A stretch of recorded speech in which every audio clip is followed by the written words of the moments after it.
into Europe. So the trade policy, the policy for accepting goods and trading between Cambodia and the United States can be affected by this new president and the policies of the new president. And not only does it impact Cambodia, but it also impacts the region. And I'm very honored today to have Dr. Antonio Graceffo to join us. Dr. Graceffo's writing on China and also Donald Trump has been getting more and more attention throughout the world. Recently he published articles in Foreign Policy Journal, as well as an international periodical called Asia Times. And please, let's give a warm welcome to Dr. Graceffo.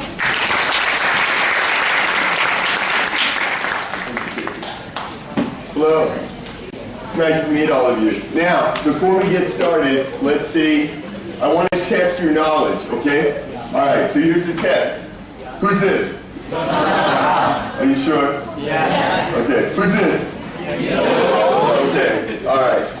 We're on top of things. Okay, now, this scene right here, this scene, you can see this scene everywhere in Southeast Asia, especially in Cambodia, right? If you see a scene like this, what country do you think of? Who do you think is paying for this construction? Japan. Japan? Should I get another guess?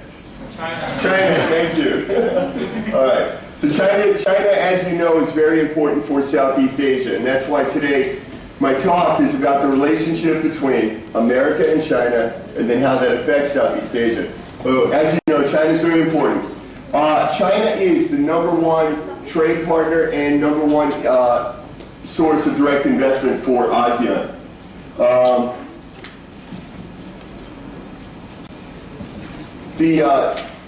In ASEAN, as you know, not all the countries are at the same level of development.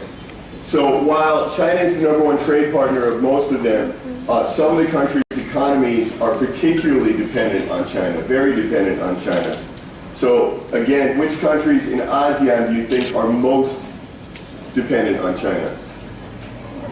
Cambodia and Laos. Okay. Okay, Cambodia, Laos, and Myanmar. All right. China has created and participated in a number of global organizations. So if we talk about global financial organizations, what's the first thing you think of? What's a big one? Can anybody guess? IMF? What is that? IMF, do we know? International Monetary Fund? Okay, are we familiar with the World Bank? Okay, what country generally dominates those organizations? It's not China.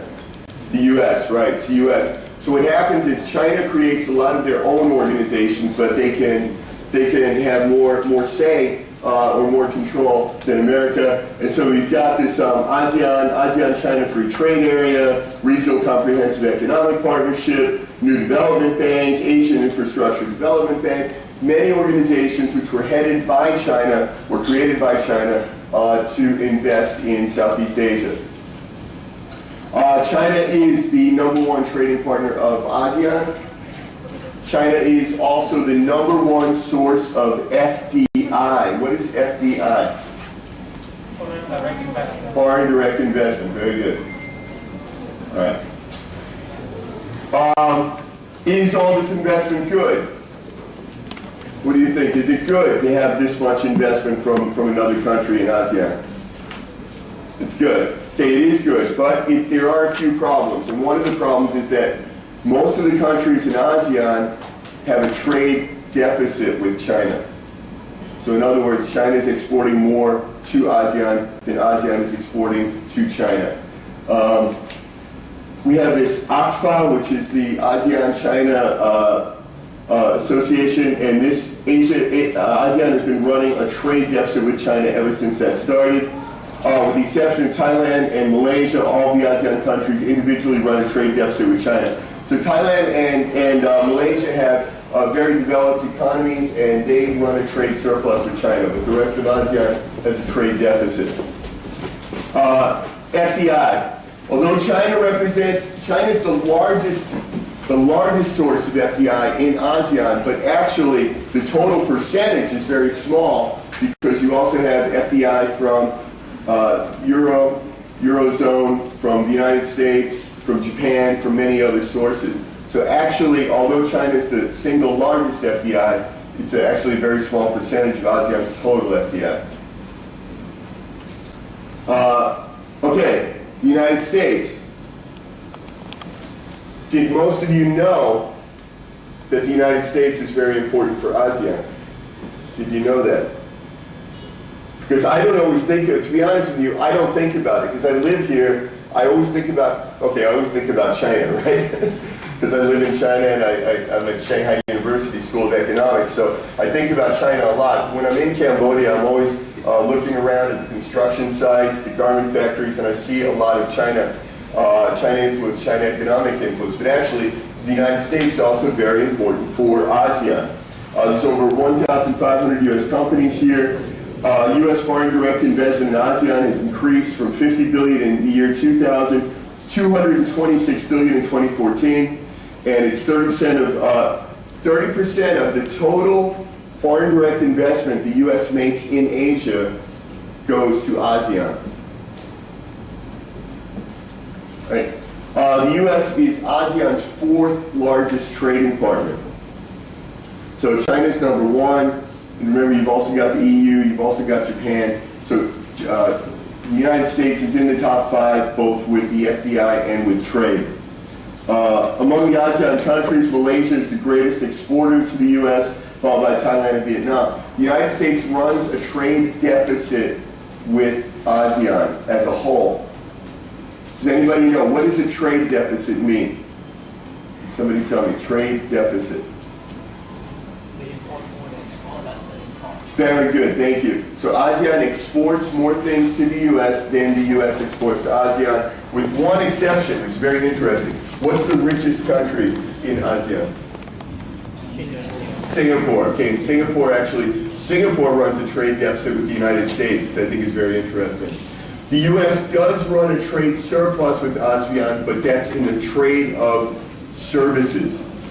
Okay, and one of the reasons for that is that a more developed economy will usually have more services, or more developed services. In 2014, 72% of U.S. FDI in ASEAN was in the service industry.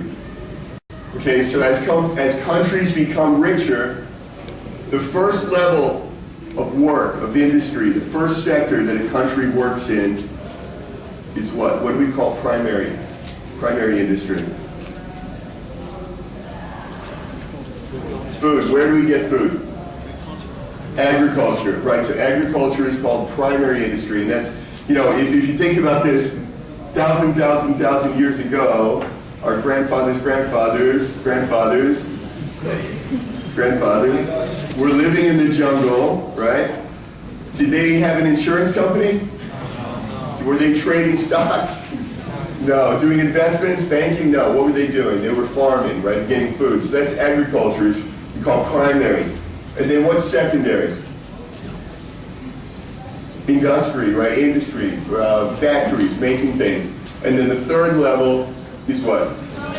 Service. Very good. Okay. So the U.S. does run a trade surplus in services with Cambodia, but we run a deficit in products, goods. Okay, so the U.S. has three reasons for investing in ASEAN: to gain a local production platform, produce goods for local and regional markets, gain access to raw materials. So, for example, what do you think is the biggest? What are the biggest? First of all, by population, what's the biggest country in ASEAN? In ASEAN?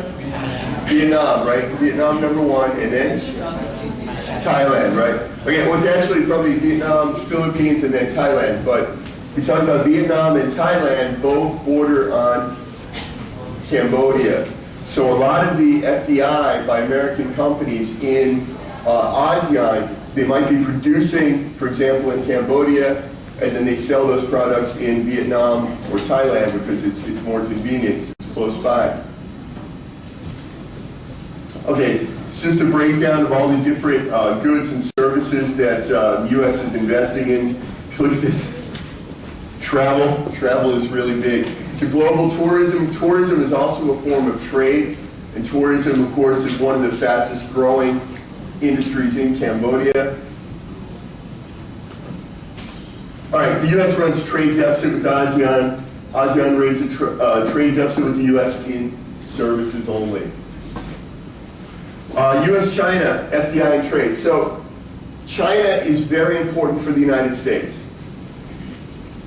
Okay, what are the two biggest economies in the world, first of all? China and the United States. Okay, so if you can use your imagination, I want you to think about a movie or maybe an online game that you like to play, Warcraft or something. Okay, I want you to picture two big giants fighting, and then all the people in all the villages here. And the two giants are not thinking about the village so much, they're just thinking about their fight, right? But this can wind up hurting the people in the village or affecting the people in the village. And that's how I picture the world economy. So we have two big giants, we have America and the United States. And interestingly, the United States and China are actually very important for each other. China is America's #1 trade partner. And the United States is China's #1 trade partner as well. China, between 1990 and 2015, U.S. FDI into China totaled $228 billion. So U.S. is not the largest investor in China, but it is a very large investor in China. Meanwhile, Chinese FDI into the U.S. totaled $64 billion, but it's growing and growing. All right, the U.S. accounts for a total of 20% of China's exports. So if you think about how do we measure the size of an economy, what are those three letters? GDP, thank you. Much of the GDP of the country comes from how much you are exporting, right? Not how much you're importing. So China's economy is very, very dependent on export, and the U.S. accounts for 20% of China's exports. In 2015, China exports to the U.S. totaled $481 billion. U.S. exports to China, $116 billion. So China exports 4 times as much product to the U.S. as the U.S. exports to China, but U.S. exports to China are still a lot of money, right? Anybody who in this room, you have $116 billion? No. Only Robert. All right. U.S. foreign debt. Okay, if I talk about foreign debt, if I say China owns U.S. debt, what does that mean? Does anybody know? How do governments make debt? How do they sell debt? They issue bonds. Very good, they issue bonds. So if I say China holds U.S. debt, what does it mean? They hold U.S. bonds, okay, government bonds. Okay. For many, many years, China was not the largest holder of U.S. bonds. What country in Asia has a good economy, big economy, and is very friendly with the U.S.? Yes, true, Singapore and Thailand, but in Asia, what's the biggest economy after China? Japan, okay. So Japan and China have a very close relationship. Japan is also a very rich country. Japan usually was the largest holder of U.S. Debt, U.S. government debt, until about 5-10 years ago, and then it became China.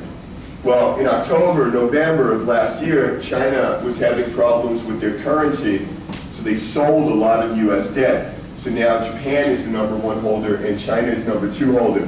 But still, it means China is very important for U.S. economy. U.S. economy is very important for China. U.S.-China trade relations are about to get very ugly. So, who's this guy? Who's this guy? Xi Jinping. Okay. So, I look at these two guys and I just always have this picture in my head, these two giants, you know, and they kind of don't like each other very much. So we'll see what happens to the rest of us. So when Donald Trump became president, First of all, do you know, when did he become president? Two answers. I'm hearing two answers, and you're both right. He was elected, the election was in, you're right, 18 November, and then when did he actually become president? 20, very good. Okay, 20 January. All right, so what happens, the new president comes in, and he's going to kill all the people that worked for the old president. No, he's going to fire all the people who worked for the old president, but he won't kill them. And then he's going to hire new people. He actually gets to hire 2,000 people. Okay, so he probably doesn't know all of them, right, face to face, but some of them he does. And he's picked a lot of people that are pro-Taiwan. Pro-Taiwan, what does that mean if they're pro-Taiwan? Support Taiwan, right? So he's picked a lot of people who support Taiwan and a lot of people that are anti-China. Let's go back. He's got these three guys. They're calling this the triumvirate.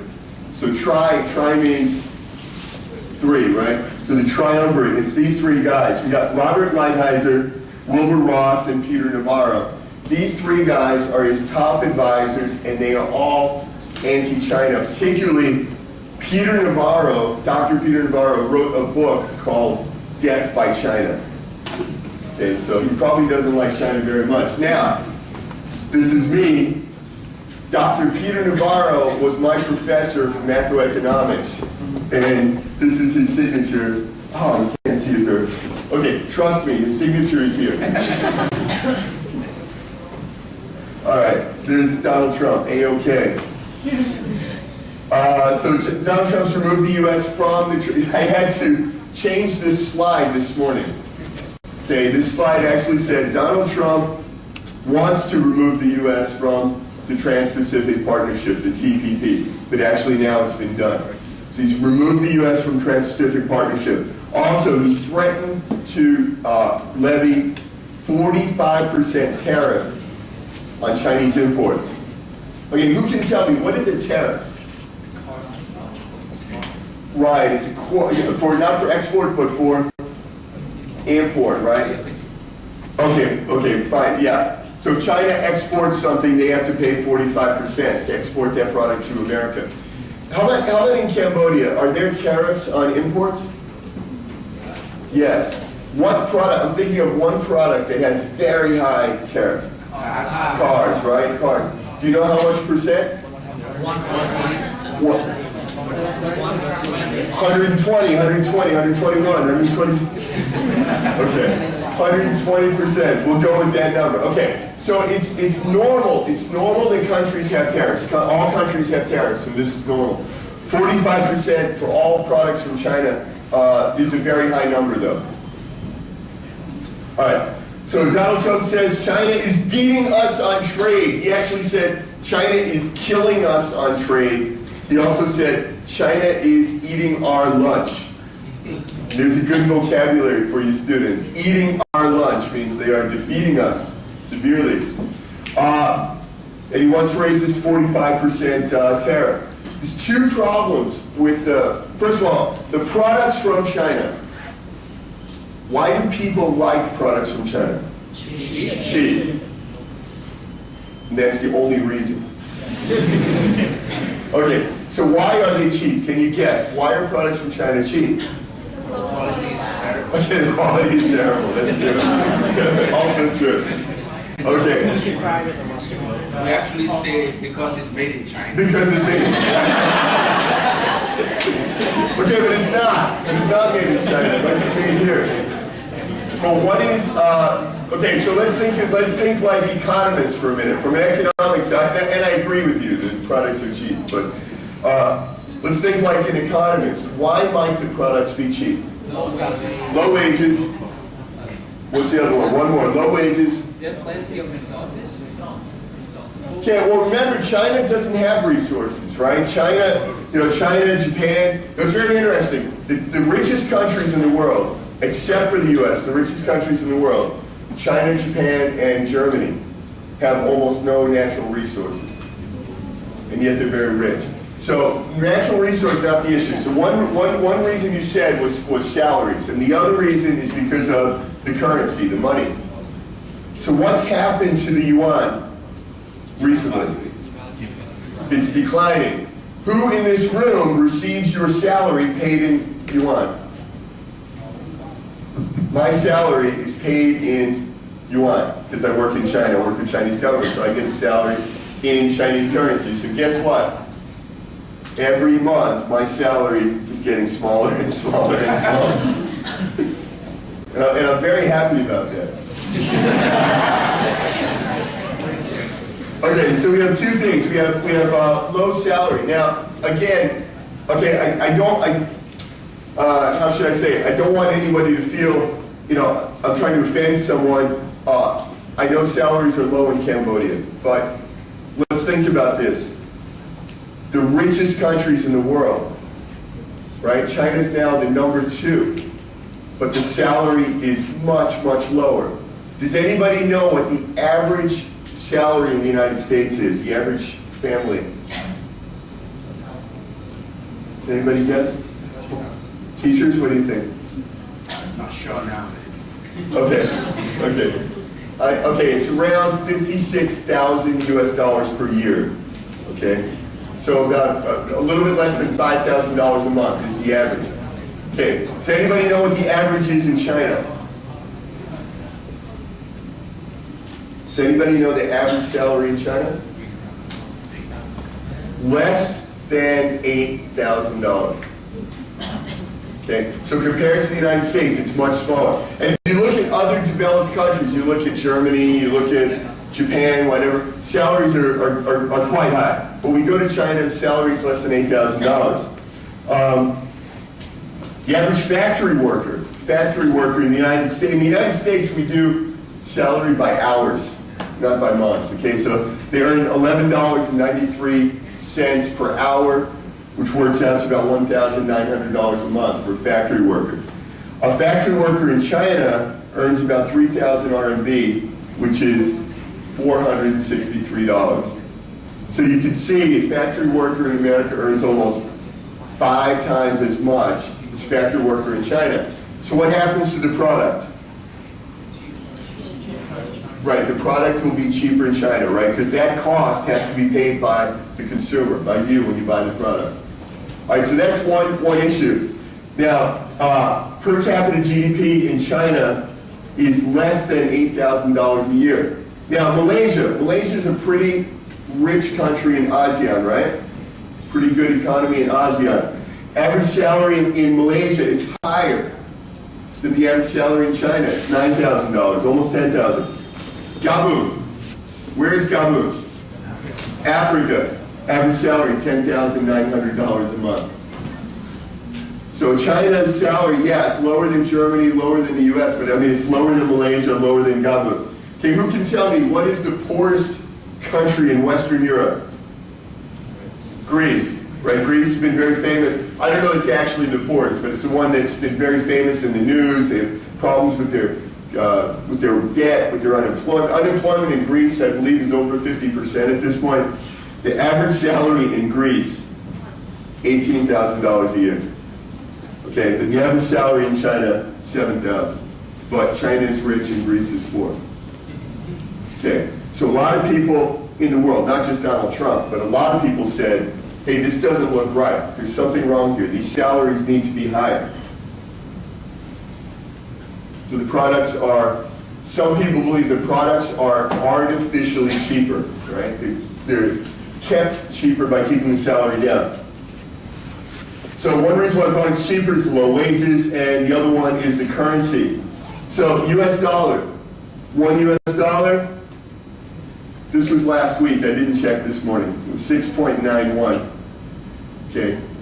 When I first started working in China, it was 6.3.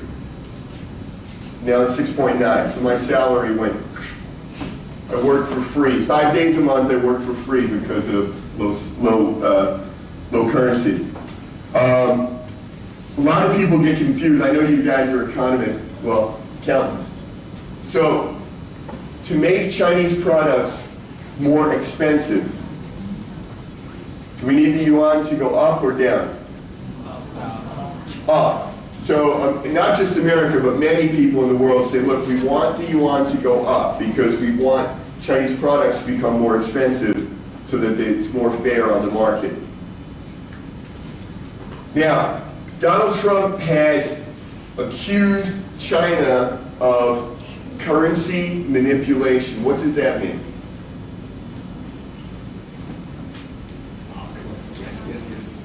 What do you think? What does it mean to manipulate the currency? What do you think that means? A lot of interventions by the central bank. That's right, a lot of intervention by the central bank. Which way do you think China wants their currency? You think their currency, they want it to go up or down? Down. Why? Right, to make their exports cheaper. Remember, China's economy is completely focused on exports. If we take the US and Japan, what is our economy focused on? Is it focused on exports?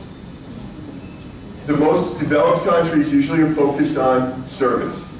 Okay, so China is still focusing on exports. So they want their currency to be low. Now before 2014, right, until about 2 years, 3 years ago, it was true. The Chinese government was definitely intervening to make the yuan go down. Okay, it was. After 2014, in my opinion and a lot of other people's opinions, I don't believe the Chinese government is manipulating the currency anymore. If anything, the Chinese government is trying to get the currency back up because it's dropping too quickly. So if your currency drops, it's good for your exports, but it's bad for everything else. Think about this. In China, if they're making products, if they want to make products in a factory in China, what will they need to import? Raw materials. And raw materials price is in US dollars. So if your currency is dropping, your raw materials become too expensive. Okay, and there's a lot of other things, like even just the shipping, the oil, the petrol, all these things are priced in US dollars. So definitely they want the currency to go down, but at some point they have to bring it back up or else they can't function. So the Chinese government's been trying hard, in my opinion, and a lot of other people's opinion, to bring the currency back up. So China is very famous for holding a lot of US debt, government bonds, right? So they had about almost $4 trillion of US debt that they were holding in reserve. We call this foreign currency. Anybody know foreign currency reserves, right? Foreign currency reserves. And a lot of economists say, you know, they only need to keep about $3 trillion, because you need to keep some money. The government has to have some money in order to operate. What's that? The government needs to keep some money in order to operate. They needed, most economists, about $3 trillion, but they had almost $4 trillion. So a lot of economists said, okay, if they sell $1 trillion of US bonds, their currency reserve will go down, their currency will go up, price of goods will go up, okay? And it'll make a more fair playing field. However, the government had, or the economy had some major problems in 2014, 15, and 16. The Chinese stock market crashed. Does anybody know how many times in the last 2 to 3 years? How many times did the stock market crash? Okay, what is a stock market crash? What does that mean? Stock market crash. What does that mean? Does Cambodia have a stock market? Yes. How many stocks? Okay. So the Shanghai stock market's a little bigger than that, right? Okay, so what is it if I say the stock market crashed? Right, everything went down, right? Everything went down. We call it free fall. It was dropping so fast. Okay, every second it was just going bum, bum, bum, bum, bum, down. So what does the government do? The government can take money out of the reserves, they can buy stocks and bring the price back up. And they did that. They did that 3 times. And yet the currency keeps dropping. So In my opinion, many economists' opinion, China is no longer a currency manipulator, but it doesn't matter. Because what matters is Chinese products are very cheap. Currency is cheap and the products are cheap, which means it's difficult for American companies, difficult for Cambodian companies, difficult for any company to compete with China. China invests in ASEAN, but one of the disadvantages is that the Chinese are able to produce products even cheaper than ASEAN. So if I go to the market in Cambodia, will I see a lot of Chinese products? Yes. Right. Even toothpaste and soap and all kinds of things come from China. Plastic, any kind of plastic bowls and dishes and things all come from China. So China's a rich country, and yet they can produce plastic bowls cheaper than Cambodia, and this is one of the problems with the low currency and low wages. Okay, the TPP. TPP, have you heard of this before? Yeah. So who were some of the members of TPP? What were some of the member countries? Which countries? Australia, Japan, Vietnam, all of ASEAN, right? ASEAN. Who was the big one? Was China in the TPP? No China, but you had United States, right? So the United States was in the TPP. Some people thought strategically the TPP was good because it was a big organization. China was not part of that organization. But this morning or yesterday, Donald Trump, first day at work, killed the TPP. TPP is now dead. America is out. And maybe now China will want to enter the TPP. Okay. So America leaving the TPP created an opportunity for China. And if China enters the TPP, this will affect ASEAN. President Trump was not the only person that was against, was not the only person that was against the TPP. A lot of people, even in the Obama administration, a lot of people were against it. American labor unions. What is a labor union? Right, that's right, they organize the workers. Why do you think some American labor unions were against the TPP? Right, they don't want to see jobs leaving the U.S. and going abroad, so they were against it. Environmentalists, environmental groups were against the TPP. Why? Right, control environment damage, and there's a lot of international agreements to not damage the environment, but some countries don't obey the agreement. All right, and this is my favorite one. There's a man named Senator Bernie Sanders, and he's a prominent politician in America. He wrote a paper entitled, "The Trans-Pacific Trade Must Be Defeated." Okay, so he's another one that hated the TPP. All right, the U.S. runs a trade deficit with almost all the members of the TPP. It was another reason why Americans were against the TPP. Tariffs. America, on average, only charged a 9% tariff on ASEAN products, but ASEAN was charging a 20% tariff on American products on average. So a lot of people thought it wasn't fair. Doesn't matter what I think, the decision has been made. Okay, so the U.S. leading the TPP would benefit China. It gives China the opportunity to join the PPT. Also, China has all these other organizations, this Economic Comprehensive Partnership, and all these other agreements, which will be with ASEAN and maybe also with Australia and New Zealand. This is another one. The Free Trading Area of ASEAN Pacific is another Chinese-led organization that will include most of the countries of Asia and ASEAN. All right. Donald Trump's proposed tariffs on Chinese goods. So Donald Trump said, historically, if you have two countries trading, and one country has an advantage, the other country can raise a tariff to make it fair. Okay. So that part is normal. 45% tariff is pretty extreme. So Donald Trump wants to raise a 45% tariff on China. What do you think China will do? If US says, we charge 45% tariff on your exports, what will China do? Raise their price. Right, they will raise the price, that's true, they have to, but they will also raise a tariff against American products, right? And what do we call this? I raise the tariff, you raise the tariff, I raise the tariff, you raise the tariff. Trade war, this is called a trade war. And this can have implications for the whole world. Now think about this.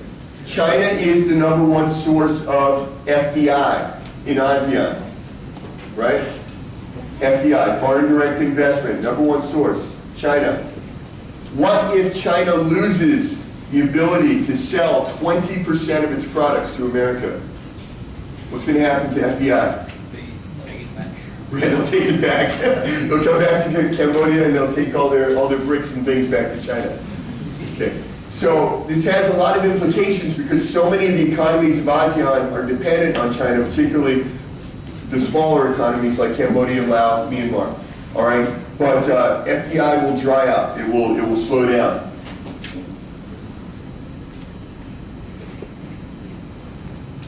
Okay, so it's really funny. Do any of you know physics? Have you ever studied physics? Okay, physics is a kind of science, right? And in a science class, if the teacher says, water, if we have water, what temperature does water boil? 100 degrees Celsius, okay. Is that an opinion?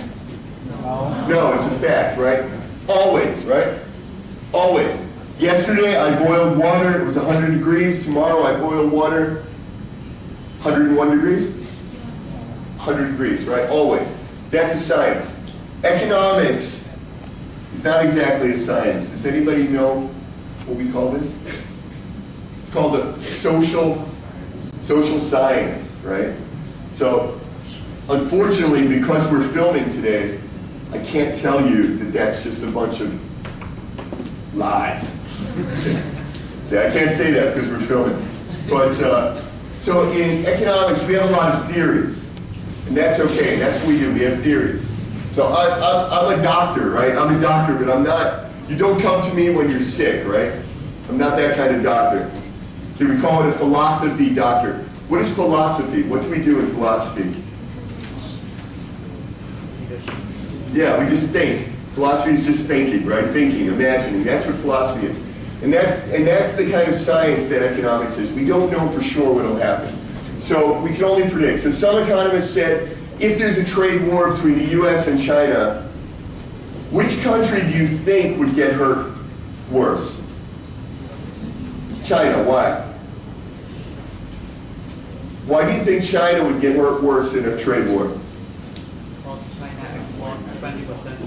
Right, China exports more to the US. If they lose their exports, they get hurt. The US will also lose our exports to China. Okay, so that's another problem. So it's going to hurt both. It could eventually hurt everyone in Asia. But we don't know, right? This is all prediction. It's never happened. Without any doubt, if there's a trade war or not, if there's a levy of taxes, of tariffs, consumer products, the price of the products will go up. Now, I want you to use your imagination. This is difficult. Use your imagination on this next question. If the US cannot import any products from China, right? If we can't import any products from China, what will happen to the cost of all products in the US? What do you think, up or down? Why? Right now, you have a Chinese company and you sell a product for $1 in my country or in Cambodia. You have a local company and your product is $2. You have a local company, your product is $2. Who will you buy from? $1, right? Now, this $1 product is not there anymore. Who will you buy from? $2. Okay, so the price will go up. Okay, that's whether there's a trade war or not. Just by raising a tariff, we're going to wind up in a situation that all the consumer products will get more expensive. Okay, Moody's. Does anybody know the name Moody's? Moody's is like a news organization, an economics news organization. They do economics modeling, they publish papers. Moody's predicted that if there's a trade war between the United States and China, America will win at first. After 3 years, there'll be a recession in America, and then the recession will spread to the whole world. Again, I don't know, right? I love Moody's, I really do, but I don't know how they know this. Didn't happen yet. All right. Experts against the China tariff. So a lot of, in the US, a lot of people are against this tariff. And one of the reasons is that jobs. Let's talk about jobs. Trump believes because there are American factories in China, we have exported jobs. Do you think if those factories leave China, do you think they will go back to America? No. Where will they go? ASEAN. So it'd be good for you. Right, maybe go to Cambodia. Okay. Right now, the two countries I keep hearing everyone talking about are Vietnam and Indonesia. Okay, some to Cambodia, some to Myanmar, but a lot to Vietnam and Indonesia because they already have things like electricity, infrastructure, and ports and things like that. But if they ask my opinion, I will tell them, please move your factory to Cambodia. So I support Cambodia. Okay, so probably most of those jobs won't come back to the US. They're going to move to ASEAN, without a doubt. Also, remember, these factories aren't only producing products for America. They're selling in Cambodia, they're selling in Vietnam, they're selling in Thailand. There's no reason to move that factory back to America. So a lot of people in America said they're against the tariff, it's not going to help save US jobs.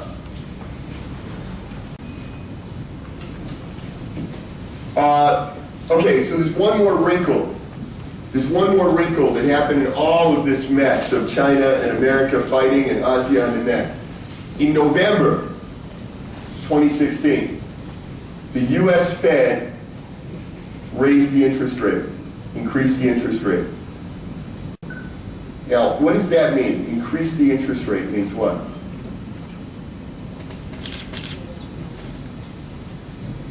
Less money. Okay, say loudly. Less money. Okay, so when we increase the, oh, that's right, it reduced the money supply, that's correct. All right, so for example, we have a US government bond. It's paying 2%, right? An American government bond pays 2%. And Bangladesh government bond is paying 3%. Which one would you buy? Okay, let's say North Korea. North Korea government bond is paying 3%. US is paying 2%. Which one will you buy? United States, right? Why? Okay, it's safer, right? It's safer, right? Because I buy a North Korea government bond, maybe they don't give me my interest. Okay, so when the US is already the most attractive, it's already the most attractive investment. But now think about this. US government bond 2%, Cambodian government bond 15%.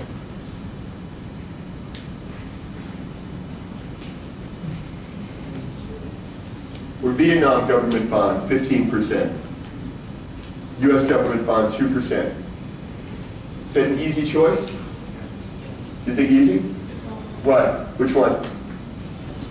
Which one would you choose? Okay, so you might. So that's called compensating for risk, right? You think the investment is riskier, but then the interest is higher. So what do you think happens? The US is already an attractive investment, and now they just raise the interest rate. What happens? More investment. All right, so we have more investment in the US.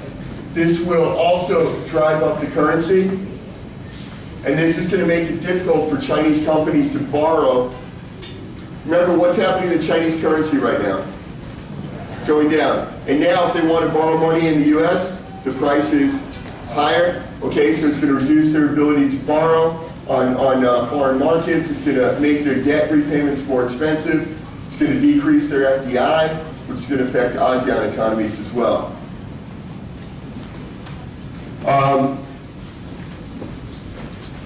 China, let's see. Oh, this is another one. Non-performing loans. Non-performing loans.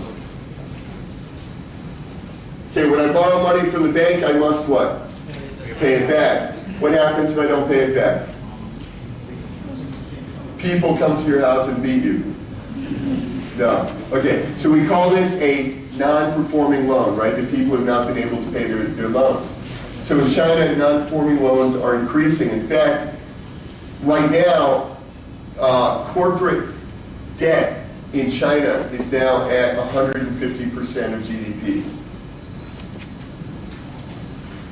So the U.S., so this is my conclusions now. So U.S. leaving Trans-Pacific Partnership, good or bad for China?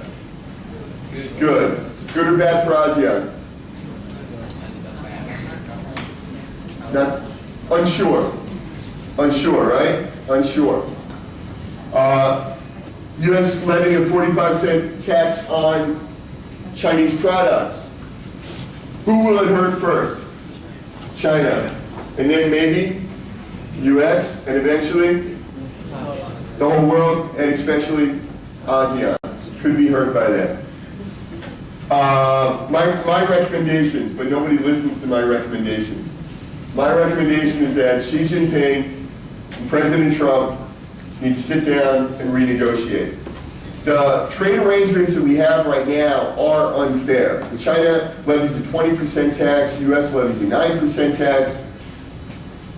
American companies are not allowed to buy land in China. Chinese companies can buy land in America.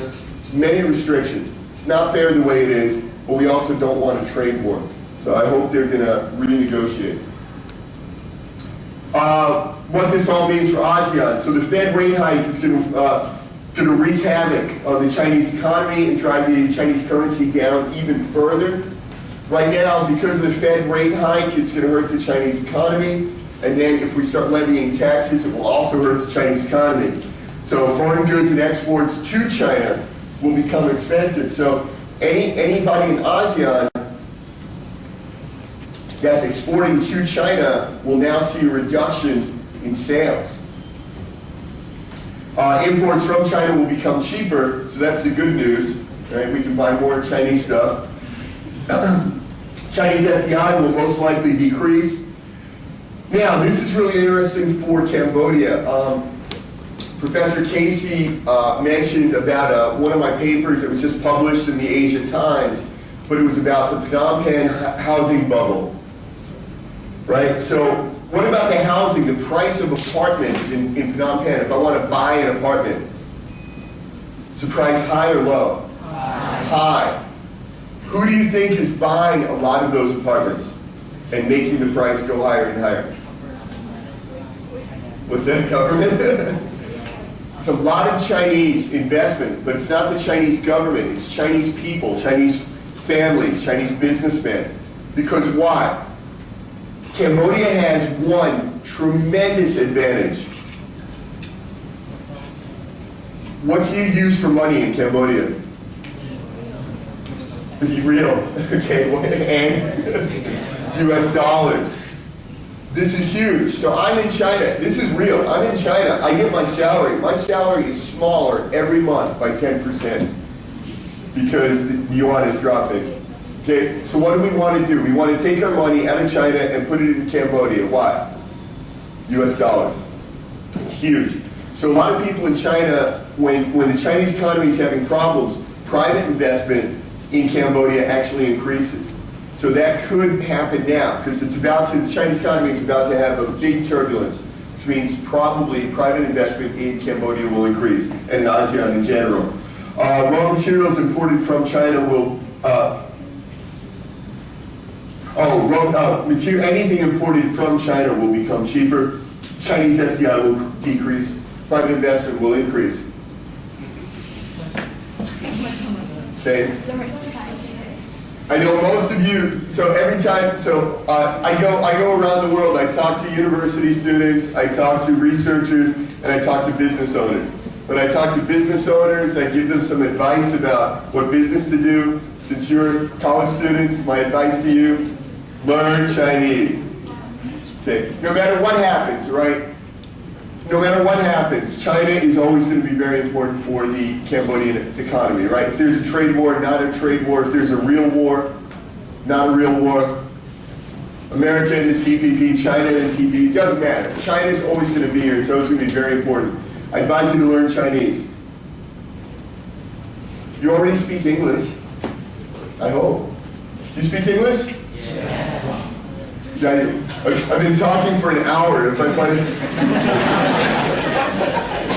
out you don't speak English.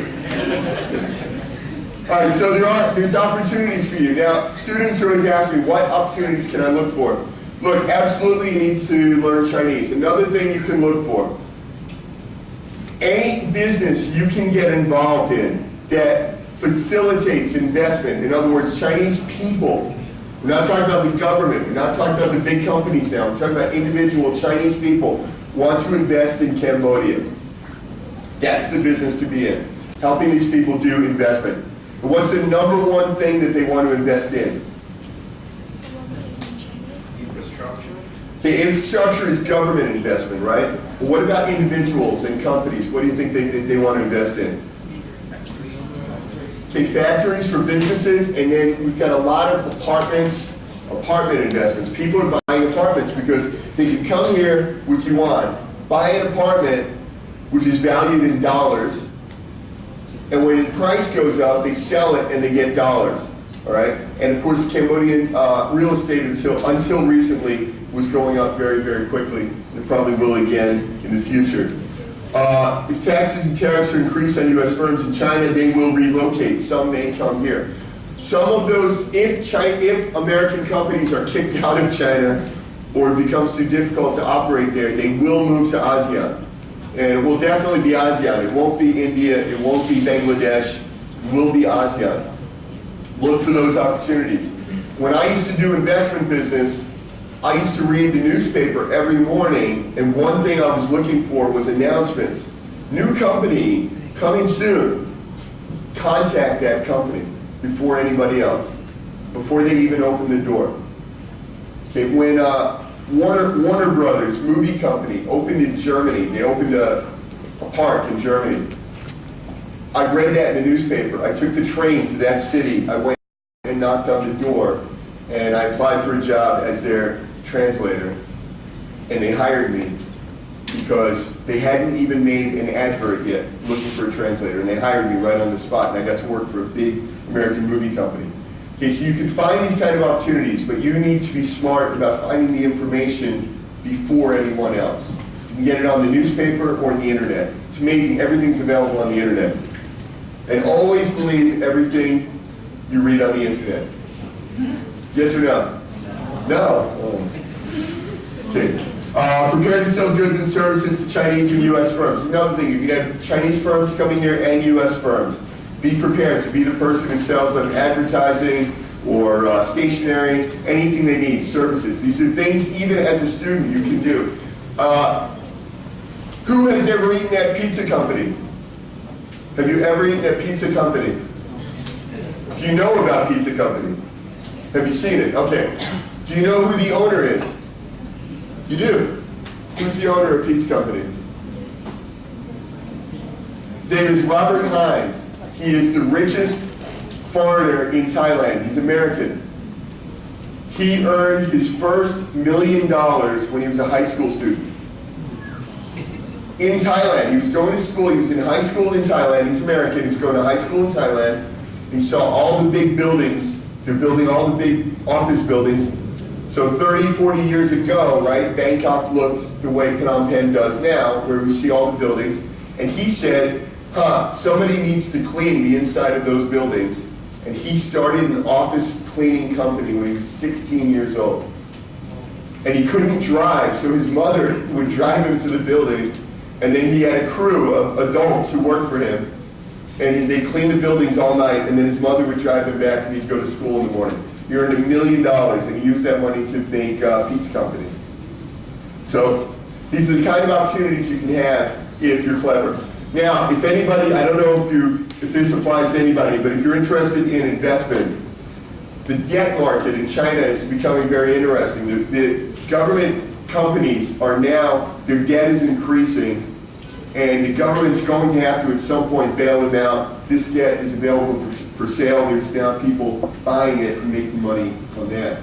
Well, Dr. Graceffo, thank you very much. Thank you.